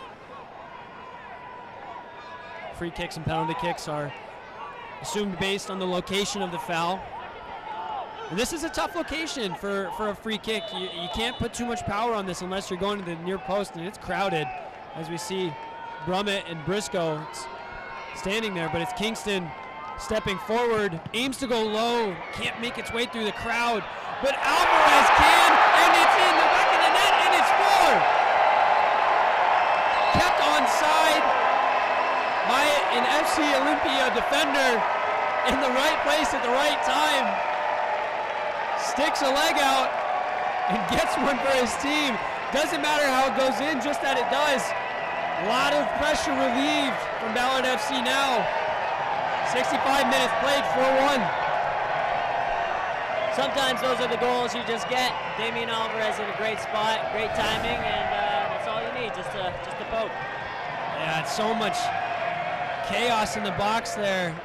As you see, number 23, Sylvester Vallejo, the halftime substitution, keeping Damo Alvarez onside. Just pokes it home. That's all you need to do sometimes. Damian Alvarez, though, what a player he is. I actually played with him at Seattle Pacific, and yeah, it's a great time with him. He's a great defender. Shout out to those SPU boys. And Damian Alvarez, such a versatile player. We've talked about this basically every game. He's playing in his more, I'd say, traditional center back role, which is large, probably how you're accustomed to playing with him. But he's played on both sides of a flat 4. He's played as a 6 last year in the national effort. Luke Hammond makes his way inside. Can't quite connect with Richie Amon. the credit to Demo is he well deserved a goal. We haven't talked too much about the back line. They haven't had too much to do, but he's got himself on the score sheet. Strong header won by Alvarez.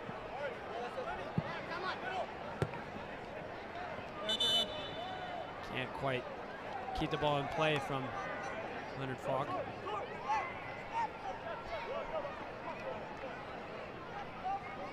I'd expect to see subs here pretty soon, Lars. James Riley's been pretty systematic with his substitutions, often doing wholesale changes.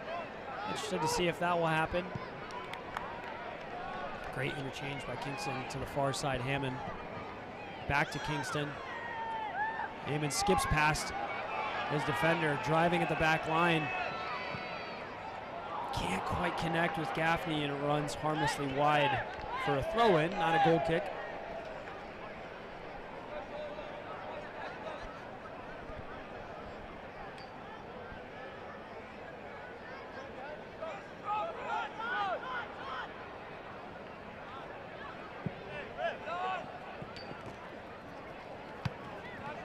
Good cleanup work from Ketchum. One thing about this Ballard side is they have basically two teams. They are a very deep squad with phenomenal talent on the field and on the bench, and some guys not even rostered today. Phenomenal, and something for James to think about as they have another doubleheader weekend next weekend. Yeah, games are coming thick and fast as we see some Ballard substitutes warming up. You pointed out Alex Tigre Mejia with the mask as he comes off a face injury. It's why we haven't seen him for a couple weeks. Alongside Cruz and Holmes. Two very crafty players. Peter Kingston almost getting caught in possession, but was fouled in order to do so. We'll have a break here. Once the instructions are given, like will be next passage of stoppage.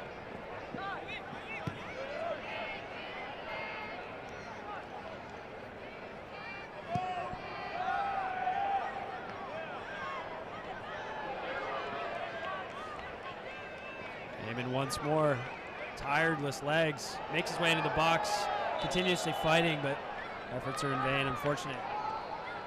Just a goal kick.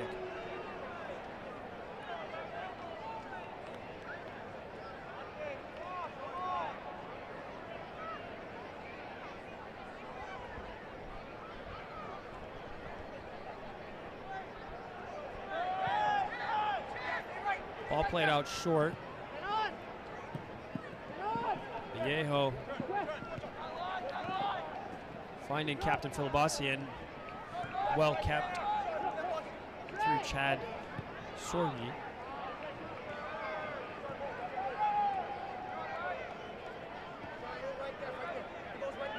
I see Olympia having such a tough time maintaining possession in any sort of meaningful way. I always talk about possession with a purpose. What we've seen so far is mostly possession for the sake of having it, which has its perks, but the obvious objective is to make their way to the other side of the field, and this is what Ballard does so well. Picking the ball up, winning a free kick. Richie Amon once more, and a yellow card is shown on the far side. One thing Ballard's been brilliant at tonight is when they do win the ball in that final third, they are going straight to goal at speed. So that whole counter press is working brilliant for them. Yeah, Lars, we're going to be busy in a moment because it looks like there's more than the slated 3 subs. Wholesale changes, as we've seen quite a few times from James Riley, but it'll likely be just after this set piece opportunity with Juan Alvarez and Peter Kingston standing on top of it. We'll get names out for you in just a moment as you're seeing Charlie Holmes, Alex Mejia, Cameron Urando, Cameron Cruz, Rafael Otero. Looks like James Riley's opting to make these changes immediately. All the names I just mentioned coming off, like for like swap. Charlie Gaffney for Holmes, Sean Sent, likely for Urando. He's going to sit in that 6th position. Goal scorer Brummett making way for another goal scorer, Alex Mejia. Danger for danger. Richie Amon making his way. Reese Gordy, Cameron Cruz, along with Rafi Otero. We've talked about pre-game, Lars, and at halftime, they've got 2 starting squads. Every single player that's made their way onto the field right now is a danger in and of themselves, and this is going to likely be a strong change. Kingston with a dangerous service, but no one to collect other than goalkeeper Osborne. But expect to see energy and pace and pressing, as it's a completely new front line led by El Tigre, Alex Mejia.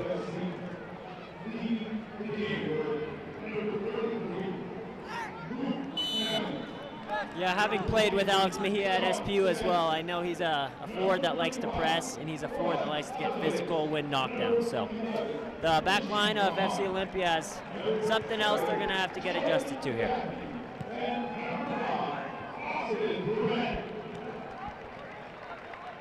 Need to get up to the pace of play pretty quickly, though, as any singular moment over the top can be very dangerous.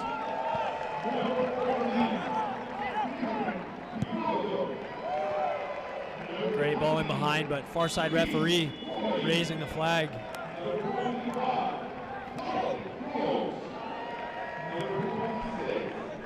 Chad Softy kicking the ball away in frustration. It's been a difficult 73 minutes or so for FC Olympia, as we're seeing some substitutes prepare themselves.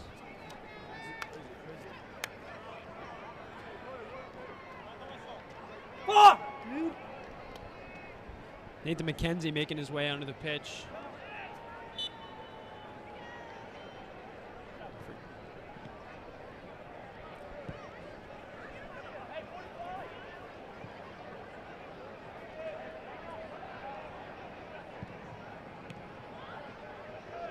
Cameron Cruz first involvement. Alongside Charlie Holmes.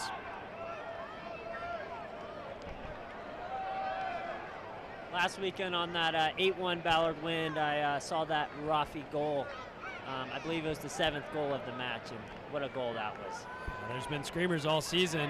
Peter Kingston looking to get on the end of an errant back pass. Ushered well out of play by Guerrero. Yeah, goals can come from anywhere in this team, Lars, as we've seen throughout the season. It's rare that we have a low goal scoring afternoon. Seen another one of those today.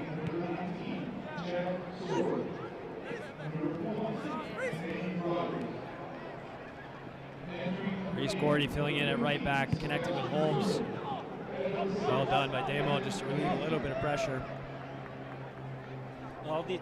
All these Ballard subs coming on, they know they have something to prove. They want to start every game, so they're going to put their best foot forward and bring the highest energy possible. It's such a difficult job for James Riley and co. to pick a starting 11 every week when there's so much talent. Great ball out from Lanfear, releasing. Kai Briscoe has moved over into a left back position to shift over for the replacement of Luke Hammond. Cameron Cruz, one to watch out for. Errant touch, but such a dangerous speedster. Great delivery of the ball as well. Expect him to get involved very soon and attack the back line, very similar to Richie Amon, like for like swap.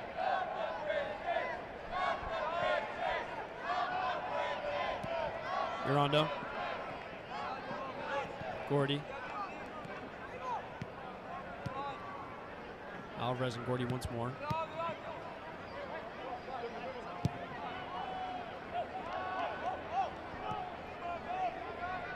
Lars, put yourself in the shoes of, come back to my question in a second, as we see Cameron Cruz make his way to the end line. Great service into the box, and it's an own goal!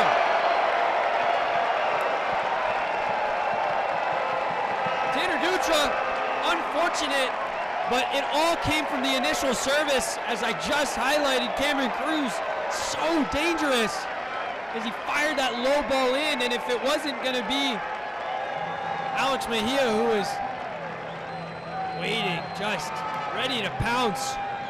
Forcing the air by the center back and captain, Tanner Dutra. As we see Alex Mejia make his way in. That's a position that as a center back you never want to find yourself in, facing your own net. And you know you have to get something on it. It's just unfortunate for Dutra that it ended up in the back of his own net. Yeah, sometimes as a winger or a striker, just that ball whipped in right behind the center back. It's an incredibly difficult task to try to clear that as he's sprinting towards his home goal. So great recognition there from Ballard. Difficult evening for Jackson Osborne. He's had his moments.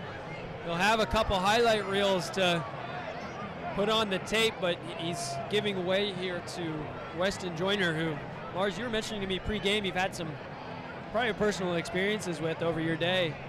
Yeah, no, he's, I grew up, I coached at Sound FC while he actually played there, and he actually went to an SPU rival, Chico State, so a little heartfelt for that, but great kid, and I'm excited to watch him here. A couple other substitutes making their way in. 25, Tyler Allred. Coming off Andre Filipposian. Onolafi takes the armband.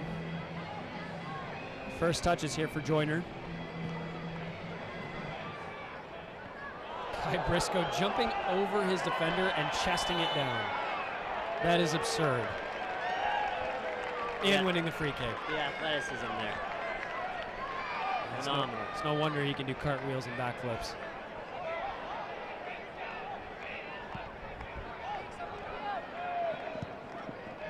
As you're starting to see, FC Olympia is starting to raise their press and become more aggressive with it. Kai Briscoe just puts up a lot of plays. Something you never want to see Isaac Ketchum going down. He's grabbing a knee. Looks to be a hamstring. Getting a little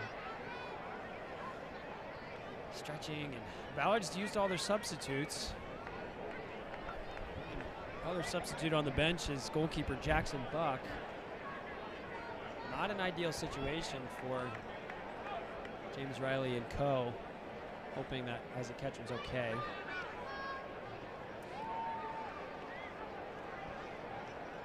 Definitely feeling some cramp, it looks like.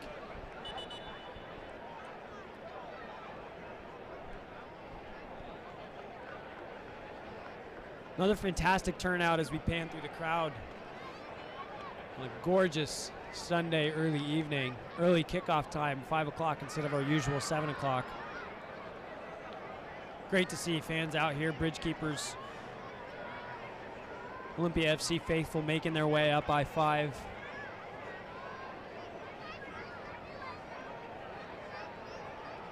If Isaac Ketchum's unable to continue here, it wouldn't be crazy to see Jackson Buck make his way onto the pitch. Curious to see how we'll work this out. Lars, you ever found yourself in a situation like this as a backup goalkeeper being forced to play on the field? I have not, but it's one of those situations I've always dreamed of. I think every goalkeeper has. Thinking back in the day of that matchup with FC Olympia we talked about, it was actually a backup goalkeeper who scored the winning goal. Yeah, I don't really like to talk about that one too much, but Dante, if you're watching, I remember it. I'll try not to bring it up more than 3 more times, okay?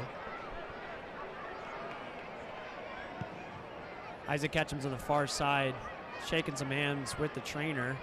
Ballard currently down to 10 men. Jackson Buck's warm-up isn't too intense, light stretching. Ballard would love to get back to full power. As Cameron Cruz takes the ball away, definitely full power and attack here. Mejia makes his way through the center of the park. Kingston smartly just turns back and maintains possession.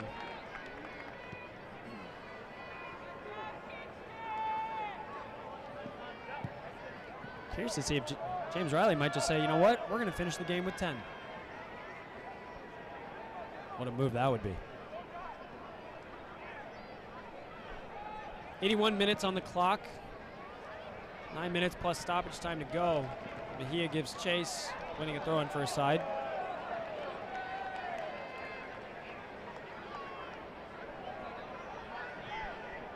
Jackson Buck is making his way into the locker room, supposedly, to my assumption, to maybe get some non-goalkeeper equipment. I did see Christian Eggman run after him, might be handing him a jersey or two. Ketchum does seem to be walking okay, but I don't think it's anything he's willing to push too far past at the moment. No, with the result and the current scoreline, as a trainer's perspective and a team's perspective, you wouldn't want to force any sort of injury. As a fellow SBU teammate as well, I hope he's okay. Obviously, it's a short season. Players will ultimately get ready for their collegiate seasons following. Long switch of play. Viejo with a good ball into the center of the box, but another offside flag. Ends up making its way to the back of the net, but called off quite early enough. It was a good finish from Connor Laffey, you got to say. Brilliant line there by Damian Alvarez. I saw he just let him go past him, and great awareness. There's a Ketchum testing out the hamstring on the near side. Slowly walking back towards the half-field line.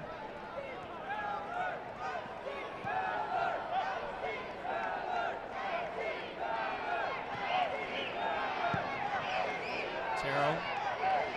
Good skip a play out to Briscoe. Living life on the edge, maintaining possession. Ballard still focusing on bringing those wingers short and pushing the outside backs high. Alvarez all the way back to Lanfear. Cameron Cruz and acres of space.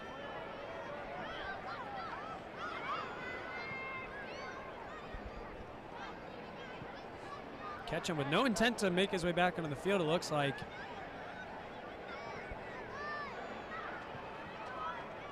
Lars, wouldn't it be great to see a goal from Jackson Buck? Oh, I'm rooting for it. I want him on the field really bad, I can't lie. Long switch, can't quite find the anticipated target of Cruz. Results in a throw-in. Yeah, if I'm Jackson Buck in that locker room, I am getting my shin pads on, my new jersey as fast as possible. I'd be on a full sprint out to the field. These are the opportunities every goalkeeper dreams about. You have to be said, I wouldn't be surprised if an Alex Mejia slots in at center back. He has played there through his career. That's actually how I was familiar with him, as Jackson Bucks makes his way to the half-field line. Long switch of play, near side Gordy. From this view, it looks like twin brother to Joe Dale. He does have a similar run pattern, it looks like.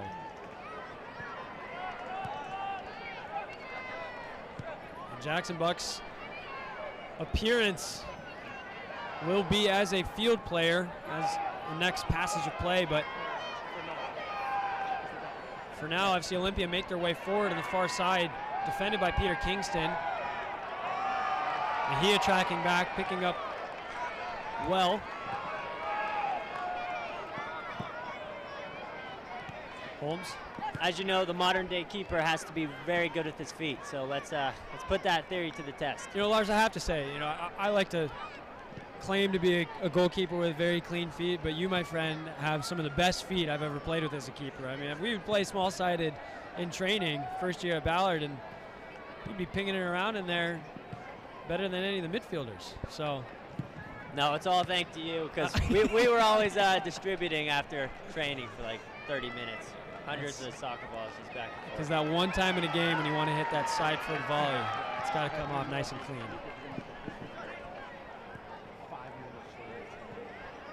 Jackson Bucks still waiting on the near side here for passage of play. I'd be screaming at my teammates, somebody just take a shot.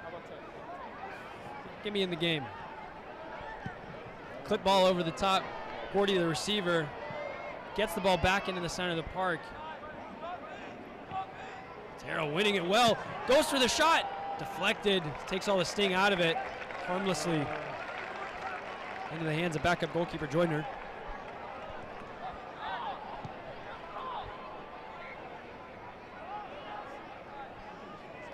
Oh, poor Jackson Buck just sitting there waiting. I feel his pain. I'm anticipating it up here in the booth. It's not uncommon for ends of games to finish out like this. Both teams kind of relegated to the result. Ballard happy to maintain possession and play it slow. FC Olympia, a little bit of lack of willingness to truly attack. Maybe a spur from the crowd can ignite a little bit of attacking pace.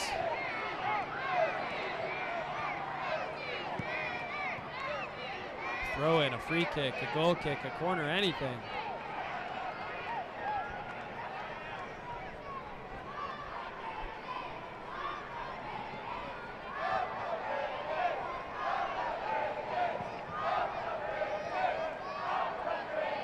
Credit to Ballard, though, for really killing this game out and just maintaining possession, even with 10 men. And players have space every single time they receive the ball. Comfortable in possession, high trust in their teammates. So good. This is what's really needed in pivotal parts of the season to kill games out.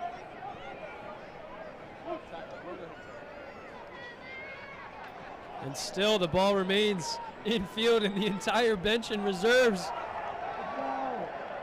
wanting the ball to go out, and it finally does. And we have a large roar from the Ballard FC bench as Jackson Buck makes his way onto the pitch and immediately into the box for a Ballard FC corner. Lars, what a storyline we'd have here. He's given the signal to Mejia. Looks like 2 men up top. Somebody's got to have to fill in at the back, but Kai Briscoe doing fine by himself.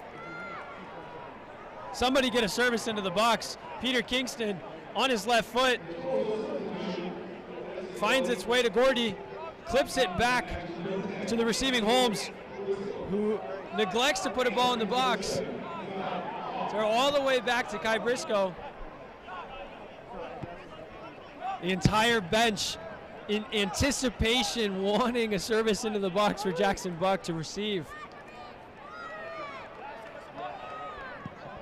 As Jackson Buck looking like a true target 9 there. Misreads the ball just a little bit. Used to going with his hands, to be fair. That would have been a great collection if he could use his hands. A little bit of skill from Gordy on the far side. Love to see it. Can't let all the spotlight be on the goalkeeper. The whole bench is asking for service into Jackson Buck. Kingston making his way through a couple defenders, drives at the back line, skips a challenge. Finds his way to Cameron Cruz. There's no makes his way into Jackson Buck with the acrobatics, but can't connect. The Ballard bench are loving it, as are we up here in the booth. Reaching the full 90 minutes. Expecting just a couple minutes of added time. Plenty of goals in this half. Damian Alvarez picks up. But the referee gives no time. And it finishes. Ballard FC 5. FC Olympia 1. It was a fast-paced start from the visiting Artesians, but in the end, it was Ballard FC who come up top. A fantastic performance across the board. Great goals as the reserves make their way to Jackson Buck to congratulate him for his time. After he said, I don't think he touched the ball, but it was great to see. Not quite, almost though. At the end of the day, it was a very productive evening for Ballard FC, continuing their charge to defend their national title. FC Olympia relegated to accept the defeat. I have to say, well earned by Ballard as Dick's Burgers are thrown into the crowd. Plenty of opportunities in the coming weeks here for Ballard as we look forward to some of the upcoming matches. Next game here at home, Saturday. Actually, I might need to look at my reports here to confirm the next match we have.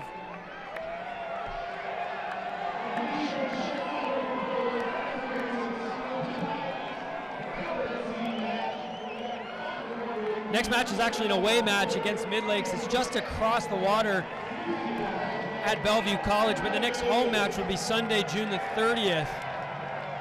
6 p.m. start time here at Memorial Stadium, followed by 3 more matches, 2 home and 1 away. So we're in the dying parts of the season, but also the business end of the season.